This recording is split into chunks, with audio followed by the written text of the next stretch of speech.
মাশাআল্লাহ, বসুন, থামুন। ফিদাকা আবি ওয়া উম্মি ওয়া নাফসি ওয়া রূহি ইয়া রাসূলুল্লাহ।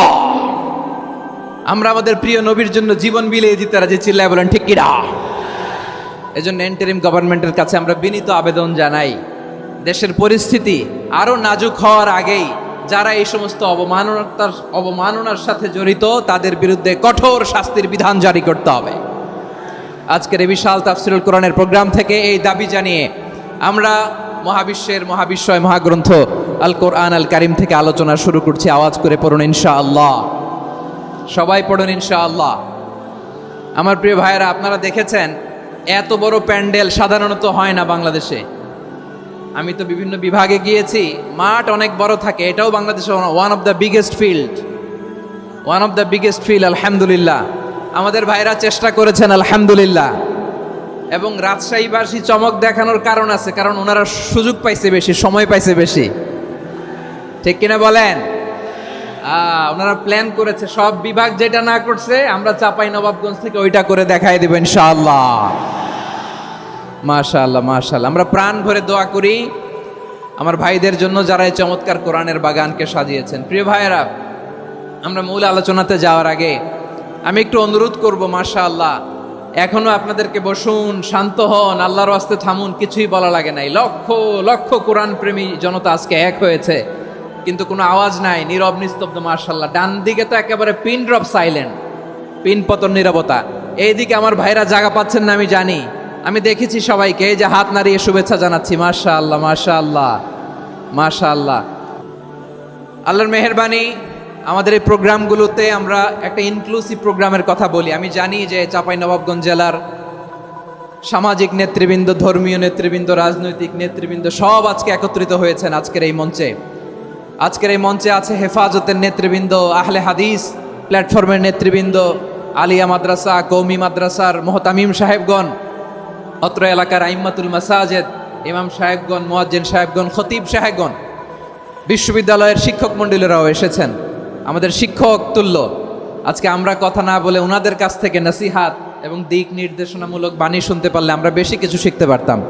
তারপরেও আলহামদুলিল্লাহ আমরা কিছু কথা বলার সুযোগ পেয়েছি, এই সময়টাকে আমরা কাজে লাগাবো ইনশাআল্লাহ। প্রিয় ভাইয়েরা, বলুন তো, আমরা যে আরবি মাস অতিবাহিত করছি, কাটাচ্ছি, মাসটির নাম কি? শাবান। মাশাআল্লাহ, এই তো আপনারা সবাই জানেন। শাবানের পরেই যে মাস আসবে এটার নাম কি? রমাদান। যে আসতেছে, আপনাদের ভাল লাগে? হ্যাঁ, রমাদান নাম শুনলেই মুমিন হৃদয়ে বয়ে যায় প্রশান্তির ফল্গু ধারা, ঠিক কিনা? একটা আনন্দ, একটা উচ্ছ্বাস আমাদের হৃদয়ের মধ্যে চলে আসে। রমাদান সাইয়্যিদুশ শুহুর, 12 মাসের মধ্যে সবচাইতে শ্রেষ্ঠতম মাস রমাদান আল মুবারক আসছে। আত্মশুদ্ধির মাস, আত্মসংশোধনের মাস, শুদ্ধাচারের মাস, নিজেকে আলোকিত করবার মাস, ঠিক কিনা বলেন? এই রমাদানুল মুবারকে আমাদের কি করণীয়, কি বর্জনীয়, what to do and what not to do, এই টপিকসের উপর কিছু কথা আপনাদের সামনে উপস্থাপন করব ইনশাআল্লাহ। ওমা তাওফীকি ইল্লা বিল্লাহ। আমার প্রিয় ভাইয়েরা, আমি আমার খুতবার শুরুতে সূরা বাকারার 185 নম্বর আয়াত তেলাওয়াত করেছি, যেখানে আল্লাহ তাআলা কোন মাসে কোরআন আল কারিমকে, মহাবিশ্বের মহাবিশ্বয় কোরআন আল কারিমকে এই পৃথিবীতে নাজিল করেছেন সেটা আমাদেরকে জানিয়েছেন। আল্লাহ তাআলা ইরশাদ করছেন, শাহরু রমাদানাল্লাযী উনজিলা ফীহিল কুরআনু হুদাল লিন্নাস ওয়া বাইনাতিম মিনাল হুদা ওয়াল ফুরকান।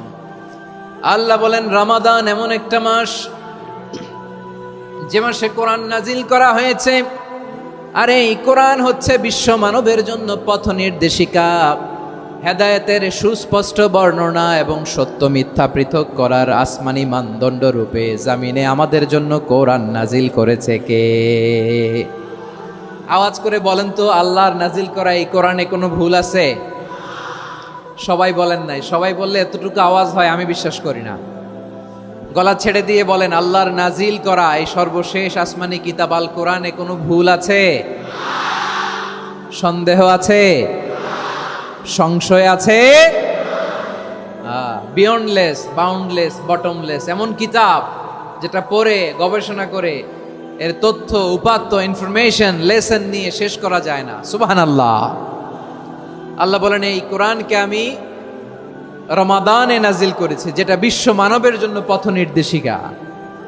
এতে আছে হেদায়েতের সুস্পষ্ট বর্ণনা, আর সত্য মিথ্যা পার্থক্য করার মানদণ্ড, কোনটা সত্য কোনটা মিথ্যা, এটা কোরআন দিয়ে ডিফারেন্সিয়েট করা যায়। কোরআন হচ্ছে ফুরকান, to differentiate between right and রং।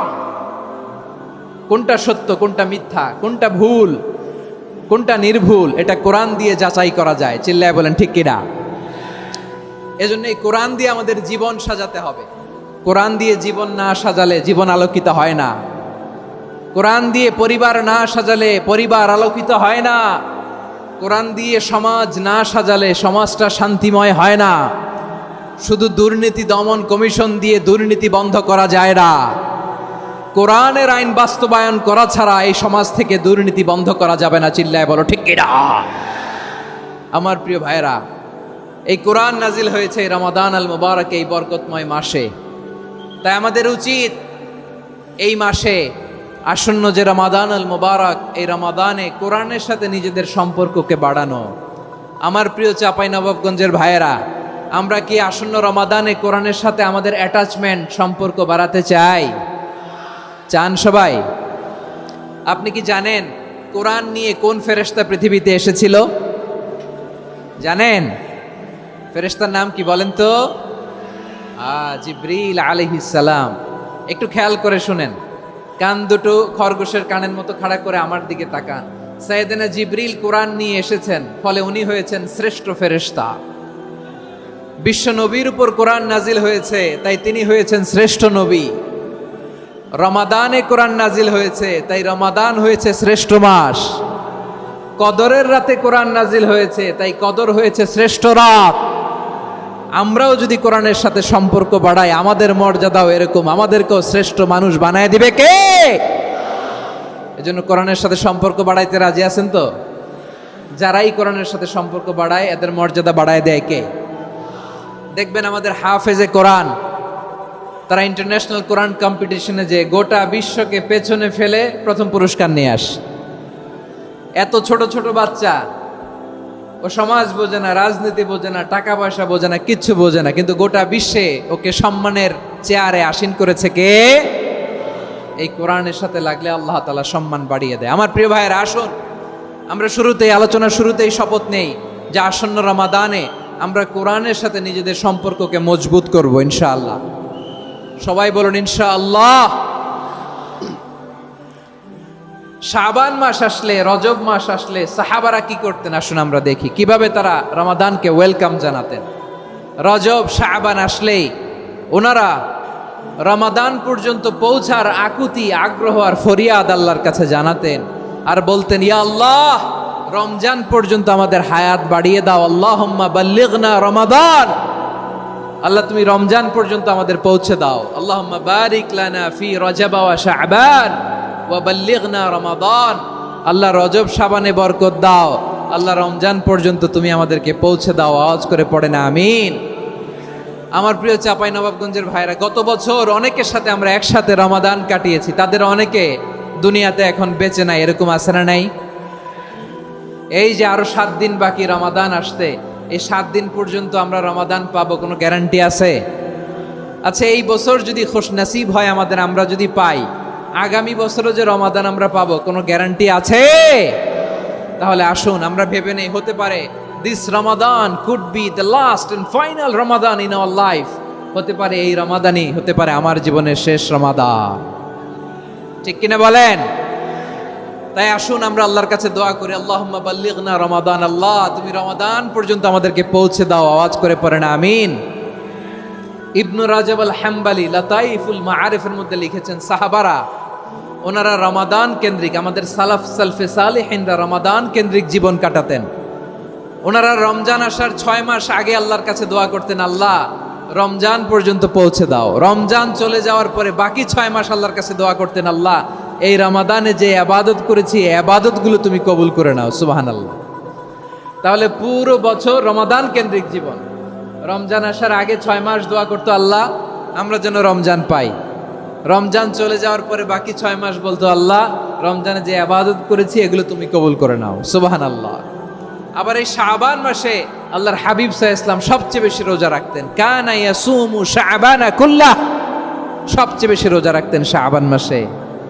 ওয়া কানা ইয়াসুমু শাবানা ইল্লা কলিলা, শাবানের অল্প কয়েকদিন ছাড়া পুরো শাবানটাই বিশ্বনবী রোজা রাখতেন। সুবহানাল্লাহ পড়েন। এই শাবানে আপনারা রোজা রাখছেন তো? রাখছেন? আল্লাহ তুমি কবুল করো, আমরা সবাই পড়ি আমিন। মাইকের সাউন্ডটা একটু উইক মনে হচ্ছে, একটু স্ট্রং করতে হবে সামান্য। মাইক অপারেটর যিনি আছেন একটু স্ট্রং করবেন, আমার শাউট করে কথা বলা লাগতেছে, একটু স্ট্রং করবেন মেহেরবানি করে, মাইকের সাউন্ডটা একটু স্ট্রং করবেন। প্রিয় ভাইয়েরা, এই শাবান শেষে আমাদের মধ্যে আগমন করবে রমাদান, এবং এই রমাদানুল মুবারক আল্লাহ তাআলা আমাদের জন্য সিয়াম ফরজ করেছেন। কি ফরজ করেছেন? তিনি সূরাতুল বাকারার 183 নম্বর আয়াতে ইরশাদ করছেন, রাব্বুল আলামিন বলেন, ইয়া আইয়ুহাল্লাযীনা আমানু কুতিবা আলাইকুমুস সিয়ামু কামা কুতিবা আলাল্লাযীনা মিন ক্বাবলিকুম লাআল্লাকুম তাত্তাকুন। আল্লাহ বলেন, ও বিশ্বাসীরা শোনো শোনো, তোমাদের জন্য সিয়ামকে ফরজ করা হয়েছে, ঠিক যেমন ভাবে তোমাদের পূর্ববর্তী উম্মতদের উপরও সিয়ামকে ফরজ করা হয়েছিল, লাআল্লাকুম তাত্তাকুন, যাতে করে তোমরা সবাই মুত্তাকি হতে পারো। সুবহানাল্লাহ বলেন, যাতে করে তোমরা আল্লাহ সচেতন হতে পারো। তাহলে সিয়ামকে, এই সামনে যে রমাদান আসতেছে আমার প্রিয় ভাইয়েরা, এই পুরো রমাদান ব্যাপী সিয়াম সাধন করা, সিয়াম পালন করাকে আমাদের জন্য ফরজ করে দিয়েছে কে? রমাদানের রোজা রাখার নফল নাকি? রমাদানে সিয়াম পালন করা কি নফল? সুন্নাত। তাহলে কি ফরজ? আওয়াজ করে বলেন, রমাদানের রোজা রাখা কি ফরজ? এটা শুধু আমাদের উপরই ফরজ না, আমাদের আগে যত জাতিগোষ্ঠী এই পৃথিবীতে এসছে সবার উপরে সিয়াম পালনকে ফরজ করেছে কে? সবার উপরে আল্লাহ তাআলা সিয়াম পালনকে ফরজ করেছিলেন। তবে ধরনটা ভিন্ন ছিল, এক এক জাতিগোষ্ঠীর জন্য এক এক ধরনের ছিল। আমাদের জন্য সিয়াম ফরজ টানা 1 মাস 30 দিন বা 29 দিন। কোন কোন উম্মতের উপর 30 দিন না, মাত্র 3টা রোজা ফরজ ছিল। কয়টা? আওয়াজ করে বলেন। আপনাদের কি মনোযোগ আছে না গেছে? মনোযোগ আছে? তাকবীর পড়েন তো, লিল্লাহে তাকবীর। আমাদের 1 মাস সিয়াম ফরজ। পূর্ববর্তী অনেক উম্মতের উপর 1 মাস ছিল না, 3টা ফরজ ছিল। কয়টা? প্রতি মাসের 13, 14, 15 ফরজ ছিল তাদের জন্য। কারো জন্য শুধু একটা, আশুরার রোজা। কোন কোন উম্মতের জন্য 10টা। কোন কোন উম্মতের জন্য রোজা ফরজ ছিল মৌনতার রোজা, আরবিতে বলে সৌমুল ইনসাত, মানে সারাদিন খেতে পারবে, পান করতে পারবে, স্ত্রীর সাথে মেলামেশা করতে পারবে, কিন্তু কথা বলতে পারবে না। কথা বললেই তাদের রোজা ভেঙে যেত। পড়েন সুবহানাল্লাহ। কি অদ্ভুত ব্যাপার! মৌন সম্মতির রোজা। যেমনটি সাইয়্যিদাতুনা মারিয়াম আলাইহিস সালাম বলেছেন, ইন্নী নাযারতু লির-রাহমানি সাওমা ফালান উকাল্লিমাল ইয়াওমা ইনসিয়া। তিনি বলেছেন, আজকে আমি রহমানের জন্য, মানে আল্লাহর জন্য রোজা মানত করেছি, আজকে আমি কারোর সাথে কথা বলতে পারবো না। তো রোজা রাখলে কথা বলতে পারবে না কেন? কারণ ওই শরীয়তে রোজার বিধান ছিল সকাল থেকে সন্ধ্যা খেতে পারবেন, পান করতে পারবেন, কিন্তু কথা বলতে পারবেন না। কথা বললেই রোজা ভেঙে যেত। সুবহানাল্লাহ বলেন। তাহলে সব জাতিগোষ্ঠীর উপরে রোজা ফরজ ছিল, কিন্তু ধরনটা ভিন্ন ছিল। মজার ব্যাপার হচ্ছে, আপনি বর্তমানেও বিভিন্ন ধর্মের দিকে তাকান, বৌদ্ধ ধর্ম, হিন্দু ধর্ম, খ্রিস্ট ধর্ম, তাদের মধ্যেও রোজা আছে। ইংরেজরা, খ্রিস্টানরা এটাকে বলে ফাস্টিং। কি বলে? ফাস্টিং। আমাদের হিন্দু ভাইয়েরা বলে উপবাস। তারা কি বলে? উপবাস। আবার এখন আন্দোলনেরও একটা মাধ্যম হয়েছে এটা, না খেয়ে থাকা। এটারে বলে অনশন। এটারে কি বলে? অনশন ধর্মঘট। মানে আমাদের দাবি না মানলে আমরা খাবো না, রোজা রাখলাম। আছে না নাই? তারপরে আধুনিক বিজ্ঞান এটার একটা নাম দিয়েছে না খেয়ে থাকাকে, অটোফিজি। কি বলে? অটোফিজি। জাপানের এক চিকিৎসা বিজ্ঞানী এই অটোফিজির উপর গবেষণা করে সে নোবেল পেয়েছে। সুবহানাল্লাহ পড়বেন না? এজন্য আল্লাহ তাআলা আমাদের জন্য গোটা রমাদানে এই সিয়ামকে ফরজ করে দিয়েছেন। আওয়াজ করে বলেন আল্লাহু আকবার। রাব্বুল আলামিন বলেন, ইয়া আইয়ুহাল্লাযীনা আমানু কুতিবা আলাইকুমুস সিয়াম, সিয়ামকে তোমাদের উপরে ফরজ করা হয়েছে কামা কুতিবা আলাল্লাযীনা মিন ক্বাবলিকুম, যেমনি তোমাদের পূর্ববর্তীদের উপর রোজা ফরজ করা হয়েছিল, লাআল্লাকুম তাত্তাকুন, যাতে করে তোমরা আল্লাহ সচেতন হতে পারো, যাতে করে তোমরা মুত্তাকি হতে পারো। লাআল্লাকুম তাত্তাকুন, যাতে করে আমরা আল্লাহ সচেতন হতে পারি, আল্লাহ কনসিয়াসনেস আমাদের মধ্যে গ্রো করে। এটা হচ্ছে রোজার prime objective, the prime objective of